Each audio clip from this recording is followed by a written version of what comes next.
L'honorable député de Lac-Saint-Louis. Speaker, and tonight I'm rising to follow up on a question I asked in the House a little while ago on the very topical environmental issue of fracking, Mr. Speaker, and or natural gas fracturing is what they call it. But this is a very topical issue. It's an environmental issue. But the answer we get to any question we ask about fracking is that it's entirely a provincial jurisdiction, and the federal government doesn't really have anything to do with it. And I find, Mr. Speaker, that is a very narrow interpretation of the role of the federal government in environmental policy in this country. And I also find that this is part of a trend on behalf of this government to move away from involvement in environmental policy in many areas, Mr. Speaker. One gets the sense that if it can, this government will unload responsibility for the environment to the provincial authorities at any chance it can. Now, Mr. Speaker, I would remind the House that this is also a contradictory position, because the federal government claims, for example, to be working on regulations for the oil sands sector, for emissions in the oil sands sector or in the oil sector generally, which of course is a natural resource sector. So when it comes to GHG emissions in the oil sector, it has no problem getting involved.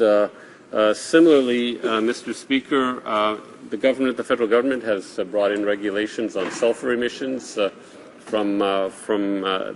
result from the exploitation of oil resources and so on. And I would remind the House that the federal government has a constitutional role in environmental management in this country, and of course that role was not given by virtue of the Constitution, by virtue of the British North America Act, but through jurisprudence. And of course, we have the famous 1997 Hydro-Quebec decision, which gives the federal government the power to regulate in matters affecting the environment, and not only to prohibit under criminal law, but to regulate under criminal law. So there is a role for the federal government. Now, when we talk about fracking, we're talking, of course, about potential impacts on groundwater. And some will say, well, groundwater, that's under the ground, that's a provincial matter. Yes, it is under the ground, but, aquifers, Mr. Speaker, and any expert will tell you, aquifers cross boundaries. They cross provincial boundaries, and they cross international boundaries. So right there, even though we're talking about groundwater, we are talking about an area that could potentially interest the federal government, and in fact require some kind of intervention on the part of the federal government. So again, this is another reason why one could say there is a role for the federal government. Also, when we talk about fracking, we talk about wastewater, because fracking produces wastewater. And then the issue becomes, well, what are the rules that would govern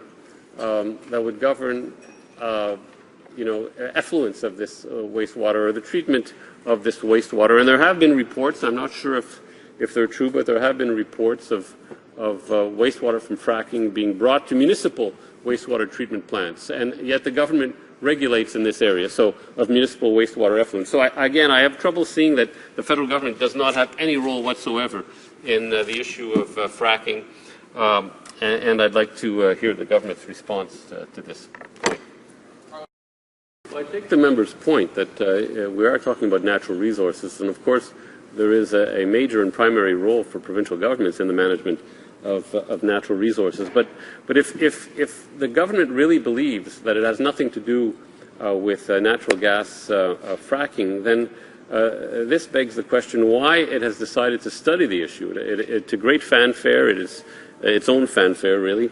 It has said that it will do a study of fracking and no doubt of the potential consequences of fracking. But my question originally was really about whether the government was applying its own rules. And there is a regulation that requires companies in Canada to report their emissions or their release of pollutants to the National Pollutant Release Inventory. And it requires all industries to do that, whether they're natural resource industries that are mostly regulated by provincial governments or not. Yet when it comes to fracking, which introduces about 800 chemicals into groundwater, into the soil, Mr. Speaker, it doesn't seem to want to stick to that requirement, and I find that again another contradiction. So I'd like to hear the honourable member's comment with respect to that as well.